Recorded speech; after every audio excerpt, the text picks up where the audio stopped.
What is going on, guys? Welcome back to the channel. My name is Derek, and today I want to talk about NFTs. What are NFTs? Non-fungible tokens. What are non-fungible tokens? The thing everybody that is in the current generation coming up from like 12-year-olds to 18-year-olds is super pissed about and hates, and they're destroying the environment, all that jazz. Roll the intro.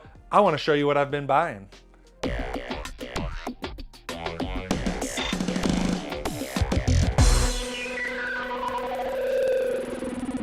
Before we jump into the computer and do the whole screen record and all of that, I just want to give you guys a little premise as to what I want to do today. We've moved away from just gaming content on this channel.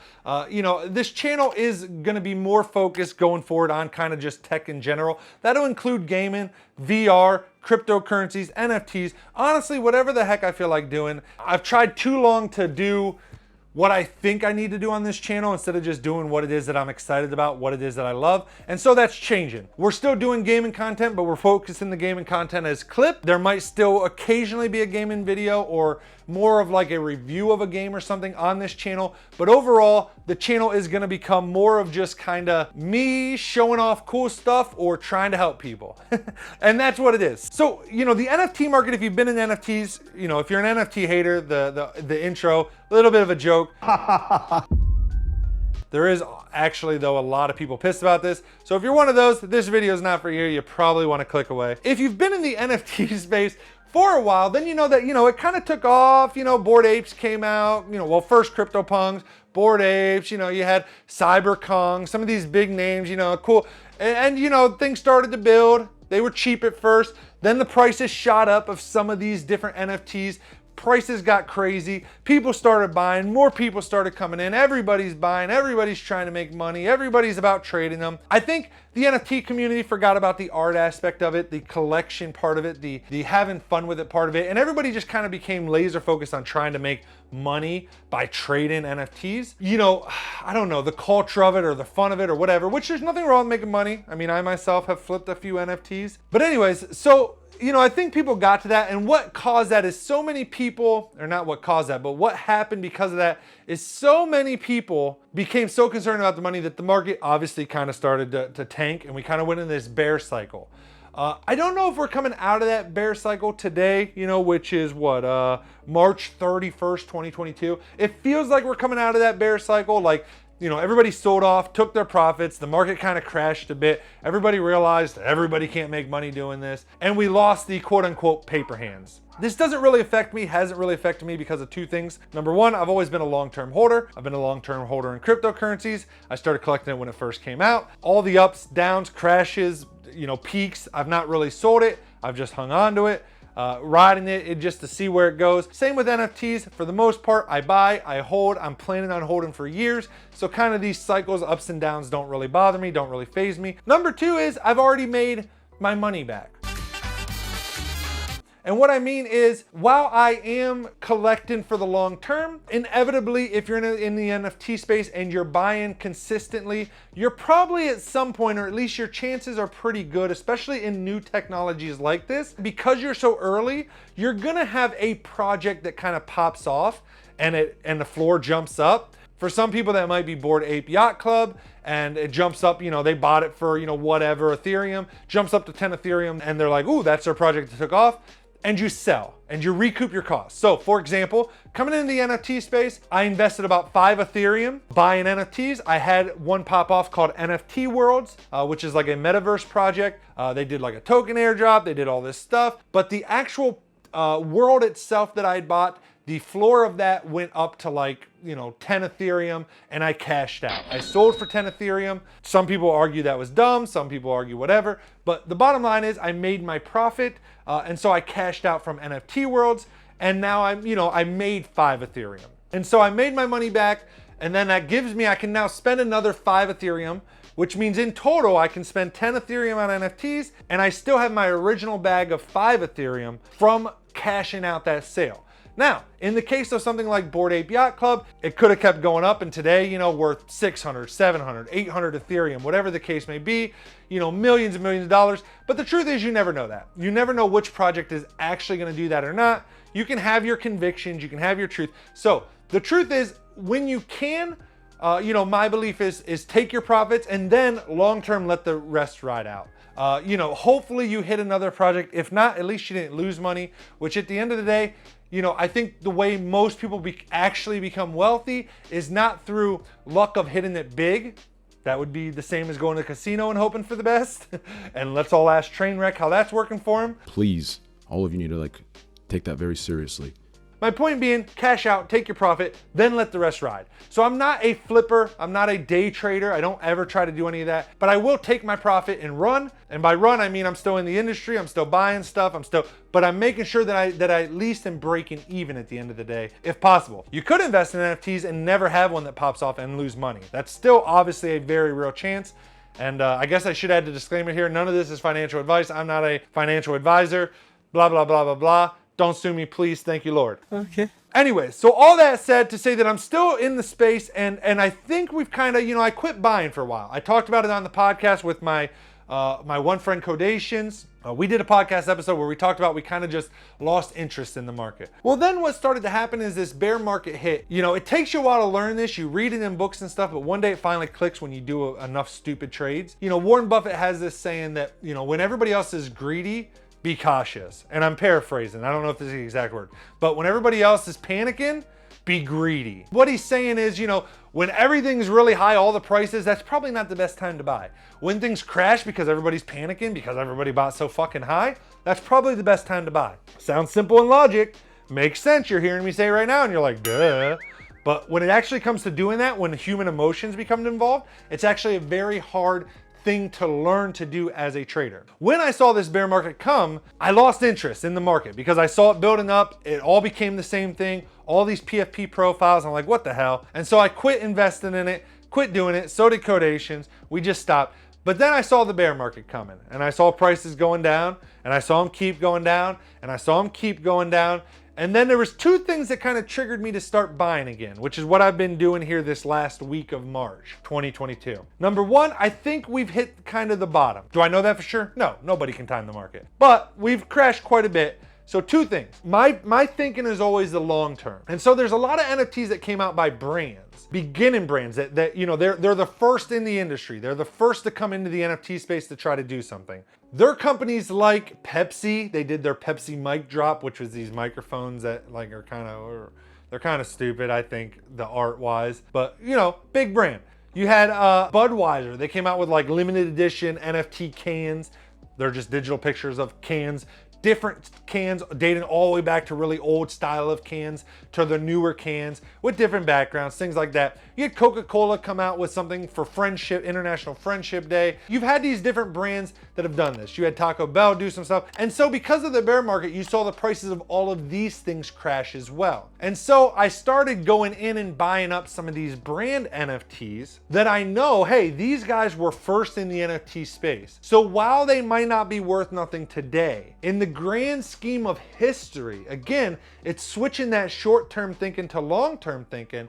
In 3, 5, even 10 years, these are going to be worth something, even if they're not necessarily the best in terms of art or they were a cash grab by the company, if you just want to flat out say that. I know some people said that about the Pepsi drop because the art didn't really make sense for it or anything. But nonetheless, whether you believe that or not, at the end of the day, they were one of the first companies in the NFT space. They were one of the first NFTs, and they weren't just a copy and paste profile picture. At least they weren't just a animal character with different traits. But anyways, they were first, so that's gonna hold some history value.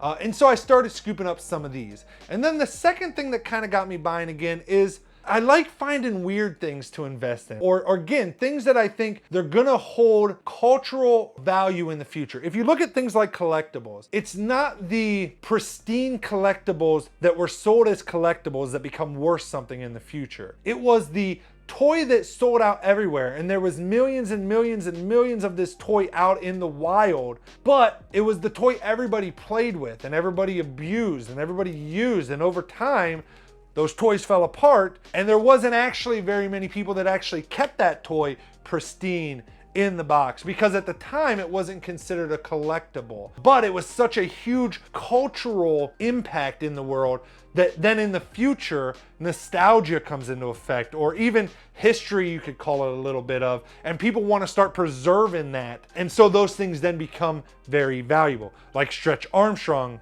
dolls, for example, in like the 70s and stuff. They would break all the time when people were playing with them. So there wasn't very many left, so they became worth money. You know, in my timeline, you know, you had, or in my, you know, time and age, in the 90s, you had things like, I can't actually think of anything right now off the top of my head. Pause.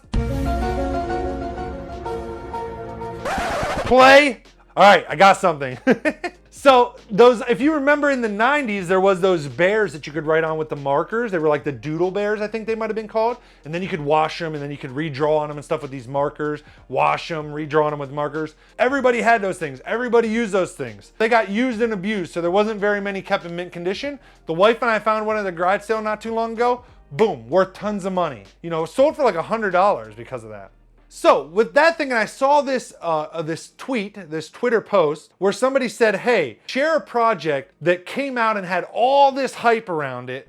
I don't remember who posted it, but it had all this hype around it. It was gonna be this huge next, you know, Bored Ape Yacht Club killer, blah, blah, blah, blah, blah. And then it, you know, it like ran up, you know, during that bull cycle, the price flying 10, you know, a floor price of 10 Ethereum, 20 Ethereum, 30 Ethereum, whatever the case may be, and then boom, has crashed in this bear market. And so people started listing a bunch of stuff. And I'm looking at it, I'm just reading through the thread, and I'm recognizing all of these NFTs just from being in the NFT space. I did not personally invest in any of them because, again, I don't really try to day trade. I do for long-term investing, but I recognize them because they were everywhere. They were these projects that everybody was into, was buying, you know, was gonna be the next big thing. And then, as the person said, you know, and all the people replying to the thread, they kind of crashed down. A lot of them crashed so far down that they're hardly worth anything. They might be worth $50 US dollars, you know, in Ethereum, 0.007 Ethereum or 0.0019 Ethereum, whatever the case may be. Super cheap nowadays. And in my mind, I'm thinking, okay, but everybody knows these names. And in 3 to 5 years, maybe 10 years, everybody's gonna be like, oh, you remember those NFTs for back in, oh, that stupid NFT? I lost 10 Ethereum on that NFT. I wonder what the heck those things are, where those things are at today. It's the same thing. It's the ones that everybody was a part of, and because of that, and because everybody got involved, and because they grew so quickly, and because they were gonna be the next big collectible, the next big Beanie Baby, they had their run, they died out. There's a lot of Beanie Babies today still worth a lot of money if you have the right ones. So I literally went through this thread and started buying up all of these projects that have had these huge run-ups and then crashed and failed. But because they were so culturally relevant in the NFT space and will be in 5-10 years, people will remember these NFTs. People will remember NFTs like Pixelmon that promised all this stuff and then they came out and they looked like a 2-year-old made them. I mean, people are gonna remember those NFTs in the future. People are gonna remember the Pepsi mic drop that released and everybody's like, what the hell are these things? Or the absolute shit show, because they released for free, you were able to mint them for free. The absolute shit show that was when you tried to go on the website to mint them and the website crashing and everything. People are gonna remember those moments in the NFT history, which will give them value in the future. Or so I hope. Will I be right? Will I be wrong? Only time will tell. But it's definitely gotten me re-interested in purchasing NFTs again. I've been having a lot of fun trying to find those type of projects for in the future. And so what I want to do now is jump onto the computer and show you guys some of the NFTs that I found from this thread that I purchased, some of the other ones I've been purchasing lately, to maybe, you know, give you some ideas. Maybe you want to join me. Maybe you think this is a good idea. Maybe you think it's a shit idea. Comment below and let me know. Let me know what the heck you're buying, because everything else is looking eerily the same as everything else. All right, let's jump onto the computer and take a look at what I've been buying. All right, guys, so here we are on the computer, and I'm just gonna go through and show you guys some of the ones that I've been buying.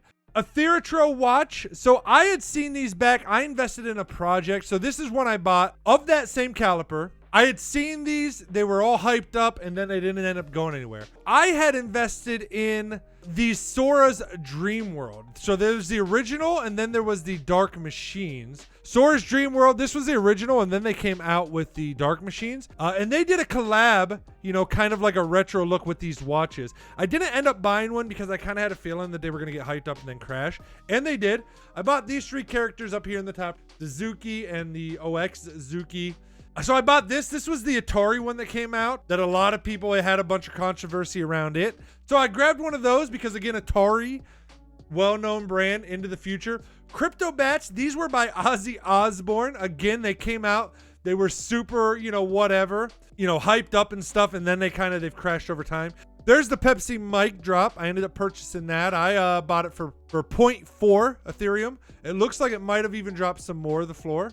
So currently, 0.388, so not too bad. The Budweiser cans I talked about, so 0.35, that's what I bought it for. Picked one of those up because, again, you know, 10 years from now, they were one of the very first companies, Budweiser, to enter the NFT field. They even bought the URL beer.eth, so they were in way before anybody else. So I thought that was a good pickup.